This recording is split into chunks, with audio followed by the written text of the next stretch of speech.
Hi, everybody. Welcome to Inspiring Adventures with Miz Meliz.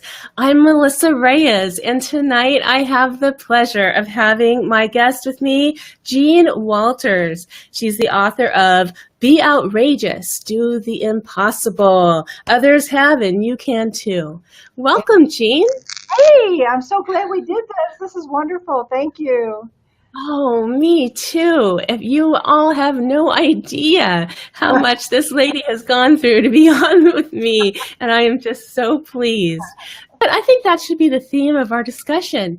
Kind of when you make mistakes and when you're not in your own element, and how awkward it feels sometimes. Yeah. And how do we handle that?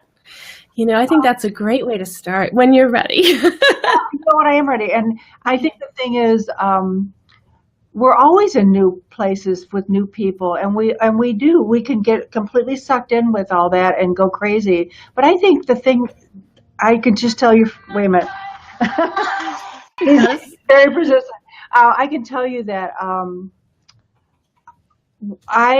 we not just me, we all have a place within us that is very calm and very peaceful.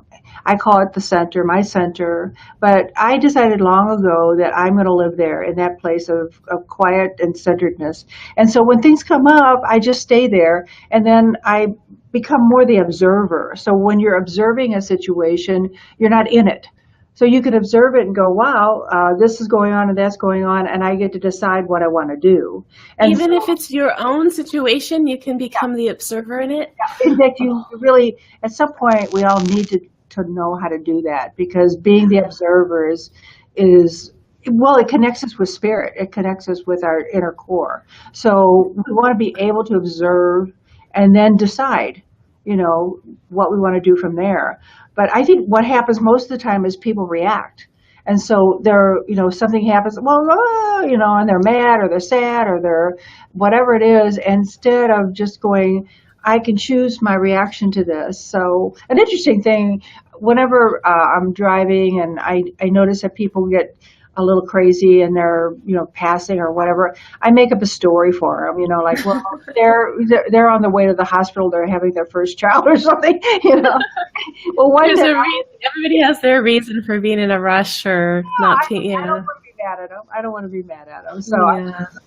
So then one day this guy was honking, and he kind of flew by, and I saw on the passenger seat there was this older man with his hand over his heart. And I went, isn't that amazing? I mean, I've been making up these stories for years, and here's the real thing happening. Yeah. But I was still like, whenever I see that, get out of the way, let them go. I mean, if they're upset or if they're going to have their first child or whatever, get out of their way and let them go. And so I feel like that's kind of what we have to do in life, is just go, you know what, I don't know what's going on here. I don't know why. But it's not about me, right? That's the one thing I always know. It's probably not about me. That's a beautiful way to do it, because the truth is, it's not about you. What people are doing, how they're acting, it's not about you. I mean, most of them don't even know you. So, and when it is in my own life, and it is or could be about me, I've learned, and if you have any tips on this, tell me, because I've learned to ask if it's about me. Mm-hmm. Because, if I assume it is and I'm wrong, then I've built up this whole thing. And if I assume that it's not and it is, then I am perceived to be insensitive, or, it just makes things worse. So I just kind of be like, are you upset with me right now? That would be so wonderful, though. Because worked for me. Yeah, exactly. Because most of the time, people are upset for completely different reasons than what we think. Mm-hmm. So, just to ask, like, are you upset about me? It was wonderful, because it makes you conscious. And see, that's what this book is all about, is to become conscious. Really? Why didn't you call it Become Conscious? I love the title, Be Outrageous. I was wanting an outrageous title. That's why. It works. It really works. I mean, there's days where I don't want to pick up a bright red, shiny book that says Be Outrageous, but the rest of the time I do. I want to be bold. I want to be empowered. I want to be energized. And I found, that looking at your book made me feel that way. And as you can see, I've highlighted some things in here, and just really did. I things pop out at me. I love it. Yeah. So Yeah. And I've always been really curious about people because I really love, I mean, I've been a counselor forever and ever, and I teach personal growth classes, and I really have, I've done Akashic readings, and I've done all this for like yeah, 40 years. So yeah.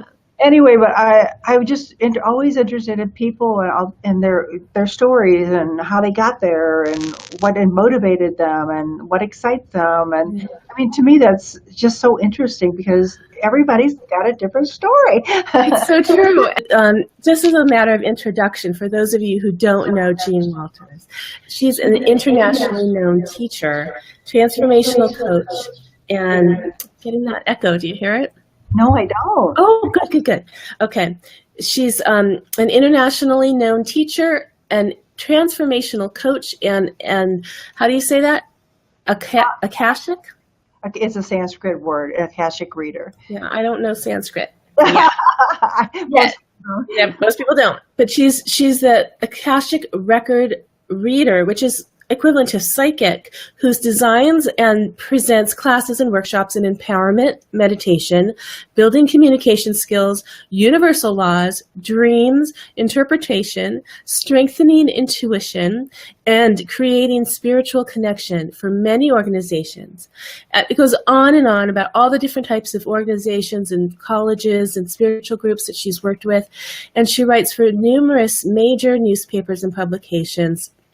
She's also had her own radio show called Positive Moments. So, when I get to that point, I don't have to read anymore. This is like my sister, we're so much alike. I've got Inspired Adventures. She's got the Positive Moments, and we talk about the same things and we speak the same language. And it's like we could just start talking and have so much to want to explore and discuss, because I too just love people and I love hearing their stories and I love talking to people and meeting them. And I want to help people to feel good about themselves. exactly. And that's what I get from your book too. And I can always learn and always improve myself. Absolutely. And that's what we're at the starting point, there's endless possibilities just to keep moving, so it's an exciting time we're living in right now too, with the new age. I mean, have you explored that at all? But what new age are you talking about? Well, we're in the new age now, and it's been going on to, I guess it started somewhere around the 80s. Yeah, okay. And along with that is a whole change in energy in the world. So we see it in the United States because we got a new president. We got everything's new here right now. I mean, it's all new. And so, as we just walk through life, we recognize there's more of a feminine kind of energy going on in our world. Have you seen that? Oh, yeah. As opposed to we've come out of a very masculine place. Now, masculine and feminine are both fine, but feminine energy is a little softer, a little nurturing, yes.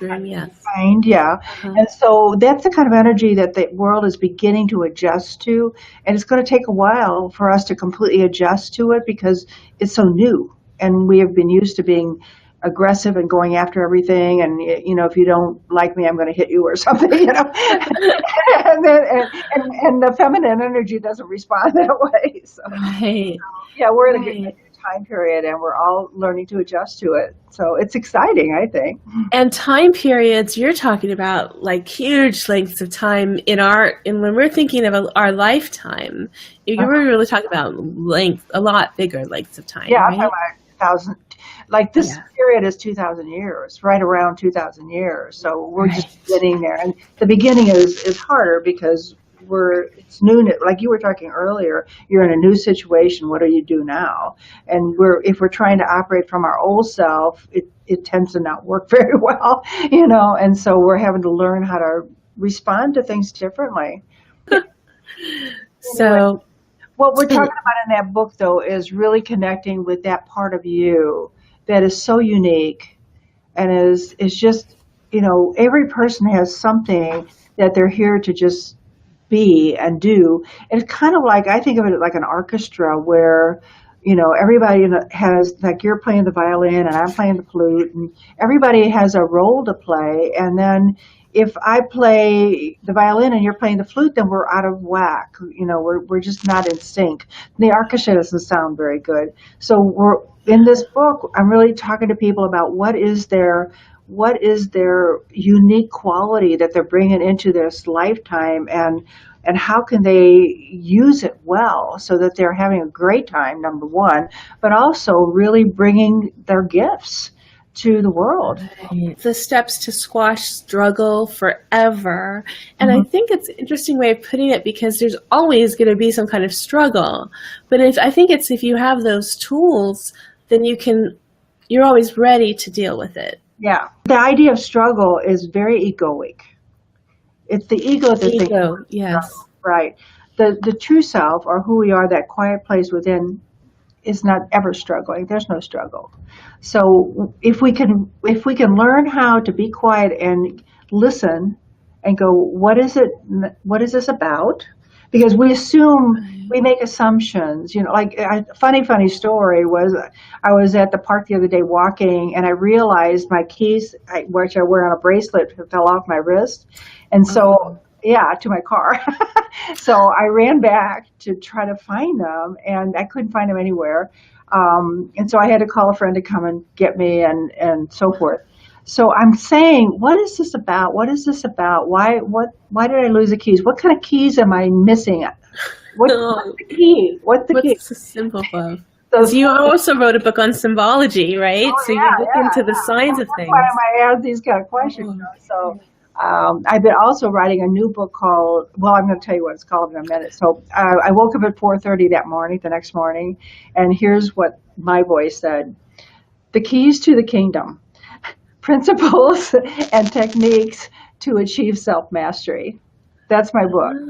So you came up with the title, The Keys to the Kingdom. I thought, could we have done that maybe a little bit easier? Okay. Parking, you know, it costs like $300. That's silly. Well, yeah, you know. I love the title. The title was great. I went, perfect. That's good. That's good. So you see that. That's like the silver lining, the news flash and everything, right?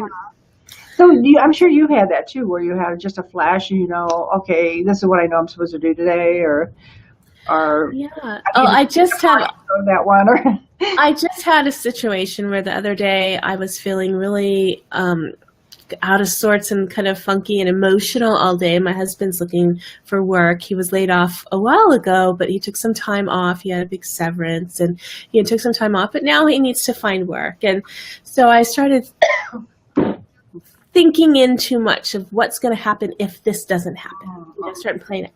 I know. And so anyhow, we had this really great conversation where we just got all of our feelings out and talked about it. It was really good, and I had a really good night's sleep. And I woke up in the morning, and I grabbed my phone like I usually do, and was looking at all the notifications, and instantly things were popping up that were related to his job opportunities. And it was like, I really believe when you put things out there, you put the positive, and you believe that, then that things come forward, and it just out of nowhere. And I never would have seen that before, and the timing, it was just so right. And I don't know if he's going to get that job, but that little glimmer of, you know, possibility put us both in a wonderful, like, it's gonna, whatever, something's gonna happen, and it's gonna happen. Right. And it's remember when you talked it over with him, so you released a lot of energy, right? Yeah, a lot. Yeah. And that made room, that made space for this new event to happen. So even if that's the right job or it's not the right job, it was a sign from the universe saying, we got it. Yeah, I really feel like the universe gets it now. Yeah. Thank you. That's how it works. It really does. That's been my quest my whole life, is just understand the universal laws and how they work, and how we are supposed to operate within those laws, and just the way to create the life you want. I mean, that's what the other book is that you don't have in your little hands. Set yourself free, live the life you were meant to live. So yeah, I have that listed here. I'd love to get that one too, and then Dreams and the Symbology of Life. So the 3 books, and now you're working on a 4th. Well, actually, or do you probably have lots more books? I do. I have that, the Be Outrageous is my 7th book. Okay. And Set Yourself Free was before that. And now this next one on The Keys to the Kingdom will be 8. But I'm going to rewrite the dream book too. So, but I mean, I'm going to keep everything that's in it already, but I'm going to add some things to it. So I love it. I love sharing this stuff. I love helping people understand that they really do have the keys within them. Yeah, that's so. Well, let's backtrack a little bit and talk about you, Jean, because I don't have any of the knowledge that you have, or haven't had the chance yet to study some of the things, just the universal laws. I've only heard it talked about and made the connections to what it means. But what kind of studies did you go through, and how did you get attracted to all that? How did you get into this type of work? Sure. I really actually prayed about it because my whole thing has been about understanding how life works, because I don't like just hanging out and going, well, I wonder what's going to happen next, or being very happenstance about it. I think people think things happen to them, and I think things happen for them. Right. So I eventually found a class where I could begin to understand a universal law. The basis of the class is actually in Paramahansa Yogananda's teachings, and he has a self-realization fellowship out in California. But anyway, it's all metaphysics. So it's all about how energy works and how our thoughts work and how we can focus on something and create that outcome. So everything along the way has been experimenting. Yeah. To see, I'll just give you a little simple one, but it's called a 10 most wanted list. And what you do is just take a piece of paper and write down, 10 is an arbitrary number, by the way, but you write down 10 things that you want. So it could be a vacation, or I want more friends, or I want a new coffee pot, or a new headset, or, it could be it could be big, little. I'm suggesting that there's a variety. Okay. And then you read that over in the morning and kind of feel each item, and then put it away. And then at night before you go to bed, read it again and feel each item. So if you're on vacation, you think about, oh, I'd love to be at the beach, or I'd love to be hiking in the mountains, whatever. And you think about it that way, and then put it away. So we start with that, and then that's all. And then like in a week, people come back and go, one girl got this green purse that she wanted, a green purse. And she thought, this is going to be really tough, a green purse. Who has a green purse? So she got this green purse, and free even. Like she won a prize at a event, and it was a green. That's bizarre. That's crazy. But it's that kind of thing. So those things, immediately, some of these things start showing up. But people begin to understand it's because they've held that in their mind, and they focused on it, and they've released the energy by just going on with their life. And so that's the beginning of recognizing cause and effect. Cause meaning, so we do the same thing negatively too. Oh, the cold, the flu's going around, la la la. And so people dream about that and focus on it. And so the idea is, what do you want? Do you want to do the flu, or you want to do the green purse? Yeah, right. Well, I learned that similarly, the vision board kind of, or creating a vision for your life, and then also kind of having that clarity of what you want, and then putting it aside. And I believe that when you know what you want, then you're going to make all the decisions that you make, and all the choices are going to be easier because you know where you're going. And then all of a sudden you can review it and you feel like you're that much closer, or you've achieved those things. And you don't have to have it in front of you all the time. But in the life coaching that I do, got certified in, or whatever, that's what they teach, is to listen to the client, and you ask them, kind of about themselves, and you hear the way they speak, and then you can kind of develop a vision for them, and then you do a vision, like a reading for them, and then they would repeat it back, and then repeat that every day. So it's very similar. So that's So you make sure they feel it when they're reading that vision. Yeah, and it's their words and their type. You do Socratic listening, so you're using their terminology and their Yeah, thoughts, the kind of words and beautiful. stuff. So it's really neat. So many different ways people are Yeah, beginning to understand that words have power, their thoughts have power, and so we get to decide which way we want to use it. Like when I lost the keys, I decided, I mean, because I am the observer, I decided I didn't want to be upset. I just want to find my keys. So I would feel them in my hands, and so that's sort of my way of reconnecting with something that I've lost is I feel it in my hand and then I'm sort of led back to it. So, well, that's good. yeah, But you didn't find them. we're still in process. It can happen. They'll pop up. I always believe that things pop up, Yeah.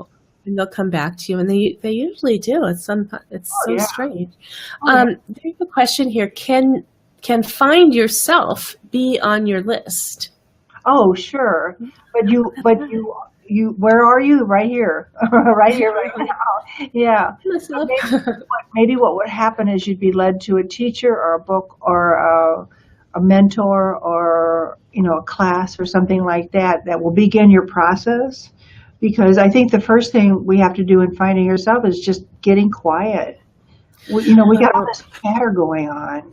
I think Amber would like this book because you do talk about how kind of just to find who you are and kind of paring back all of that stuff and so you ask a lot of questions and you talk about action items on how to really determine what it is and who you are. So I think this would be great for her. Yeah. Cindy says, I feel the same about things and do the things, but never thought about it the way she's saying it. Yeah. So we all have our own little ways of doing it. So it's interesting to hear somebody else's way. Right. So, They could be daydreaming and then they end up getting that right job or something. But yeah. but that's just one little example. And that's a really simple little example of how you can get started with understanding universal law. But what I'm saying is there is a law in motion that is always working. And whether we use it for the positive or the negative, it's always working. So if we want to move towards something that's important to us, we can set it into motion. And we can get there much faster by just doing that. So I think sometimes we waste a lot of time by going, well, can I do it? Well, is it going to be possible? Well, maybe it won't. Like what you're saying a little bit earlier, like, just really focusing on wonderful things happening to you and sometimes just being open to that's just enough. That's kind of general, but it's really enough because then we start noticing the blessings that show up in our lives and everybody, Right. we all have a lot of blessings. It's true. But, that's really hard to do when you're in it's hard to see the blessings or for it to be enough when there's a lot going wrong in your life or when there's someone who's ill or when you're facing real like struggles like poverty or just adversity but every situation, every example in history, the worst atrocities, the worst imaginable, this is historical fact. There are people who came out and said, but I had this little tiny glimmer of hope and that's all I needed and we survived. And, all you need is just that little bit to know that you have that blessing, that will, and and that's all you need. So, Of course, Miracles calls it just a little willingness, just to be a little willing.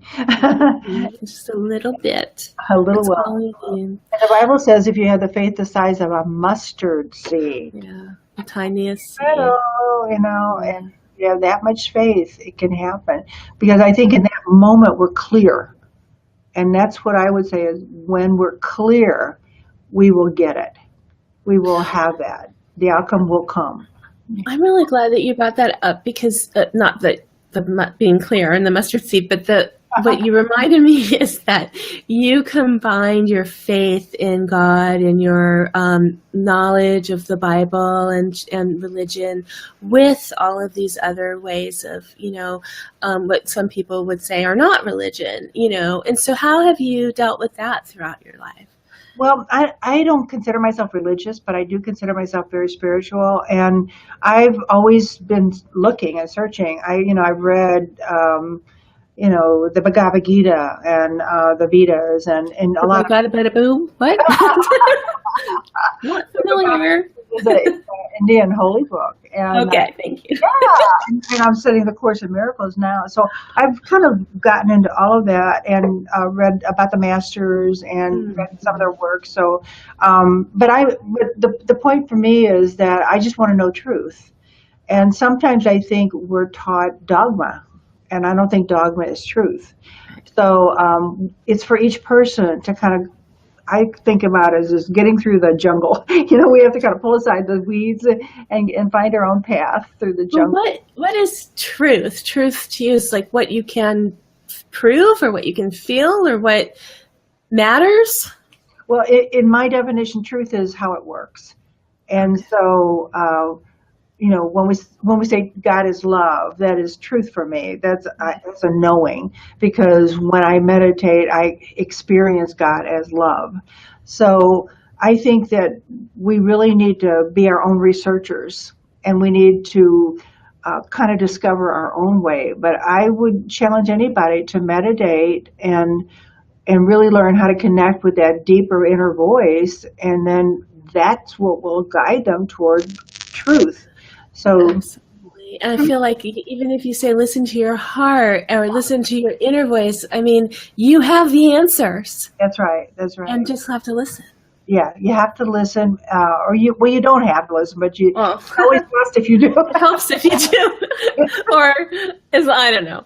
Because other voice that loves to give us a lot of negative feedback, because then it's got control. So we have to be careful of that the ego is never going to be our friend, Well, there's the thing. Is there ever a time when you should listen to that? I mean, is there a voice of reason or caution?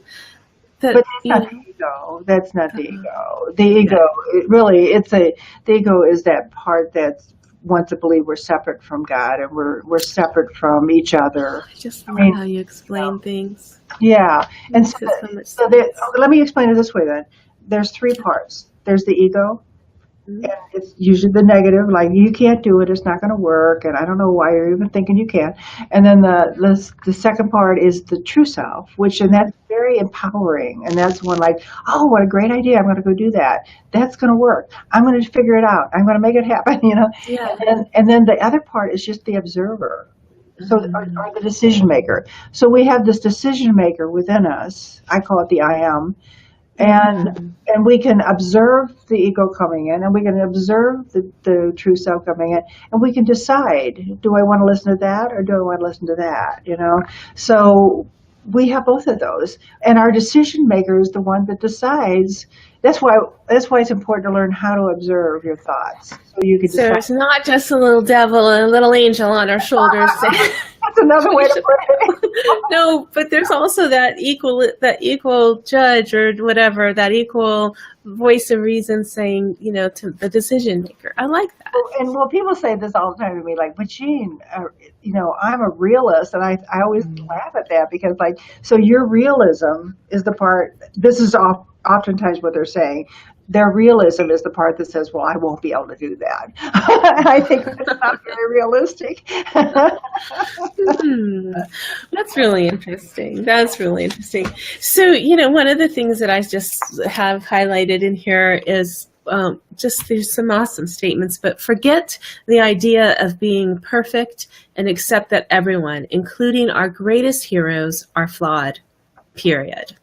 Yes. That's a really important one. I love that because not that I'm a perfectionist or anything. I know a lot of people are going to throw tomatoes at me right now if we're live. But yeah, I'm not a perfectionist, but I do always strive for that. And what I deal with, and I've cried before, and I tell people this, I still always feel the guilt of the mistakes that I made or the wrongs that I've done. I carry it with me. I could confess to the highest priest in the land and be absolved, and I believe in that, and I've whatever I've had to do, but I still feel like I'll never measure up because I made those mistakes and I don't know why. And I know that's ego. It's your program. Program is that here's your program. Your program is that you're supposed to be perfect. And you know, that's the silliest thing. You would never tell your children that. That's You why I would, love that. say, like, you're supposed to be perfect. Like, oh my God, Right. you know, please shoot me in that. I Don't would ever never say tell my children that. You're right. no. So I mean, this is the silliest idea because there is no perfect. What's perfect? You're right. And you know what? I interviewed, I don't know if you know Charles Hanna, and he wrote the book Higher. And he actually said, if you treat yourself the way you would your own child, if you treat yourself as if you were your own child, then you would live a much better life. Something to that You would effect. never say to your kid, Yeah. "Oh, well, I hope you feel guilty about that." Well, you Yeah. and if people even use that word, I just have to question them. Like, oh my goodness, you have a rough life because you're carrying around some kind of crazy guilt. You know, I just go back to the Course in Miracles. It's an illusion. The Course says that guilt is just contrivement, a manufacture of the ego mind. Is a contrivance. It's something we make up because in truth I believe that. there's no need ever to feel guilty. I mean, Yeah. if you knew how to do it all, you would do it all the way it's supposed to be done. And we have to make mistakes, whatever that is. And I Yeah. don't really believe in that either, to tell you the truth. But I think we have to bumble around a little bit to figure out where we're headed. Such is life. I mean, we just don't have it all together all the time. Well, kids do that. I mean, they go, oh, you know, I don't know how to do this, so I'm going to play with that and figure it out and fall on my face and pick myself up, and that's what we're supposed to do. I mean, that's the Mhm. easiest way to learn is just get out there and put your toe in the water and figure it out. Yeah. That's so true. It's so true, but I think you're right. It's your program that's really hard to reprogram, even though you No, can you have to help other people. yeah, you replace it. You don't deprogram. You replace it. You know, What can I replace it with? yeah, Something really good. you replace it with I am an amazing being. I am if you want to go as far as I do. I am a child of God. I'm an amazing being. Everything that ever happened to me happened for the good. You know, it's all helped me be who I am right now. I'm so grateful, grateful, grateful. And then if there's something you need to forgive, then forgive it. If you really believe you did a wrong thing, then forgive yourself because you do not want to keep carrying that forward because it's going to get in the way of manifesting all these amazing things that you're up for. I believe that this year is the year that is all going away. It's Yay. the best year. I'm going to I do already, feel my best, my healthiest, my happiest, and I'm helping other people to do the same. And it's exciting, and I just can't stop smiling. Sometimes I smile so much, my face hurts right here. What a wonderful problem. I know. I need a little massage. That's awesome. So, That's great. yeah, I really do. And I love talking about I this hope stuff. that's your worst problem. Smiling, yeah. I hope That's smiling, your achy face from smiling is your worst problem. I have an achy, breaky face. Thank you so much, though. But thank you, and I want everybody to go on Amazon or go to what's your website? Spiritualtransformation.com. Spiritualtransformation.com. Just knowing if any of you know about websites. For someone to have the words spiritual transformation as their website, she's been around a while. She knows what she's doing, and she's got these books, and this is the latest book and one coming out, and this is really fantastic. Thank you so much. Well, thank you. Let me just end by saying thank you, everybody, for being here, and thank you so much, Jean, for being here, and make sure you go to her website and connect with her on Facebook. I'm going to head out, but I appreciate so much that you helped me out. Got me through all this. Oh, thank you. Look, I could have done this the whole time. That's her, Jean Walters, and I'm Melissa Reyes, and we're just going to say goodnight now. So, good night now. Thank you. Good night. Thank you. Stay. Bye. Bye-bye.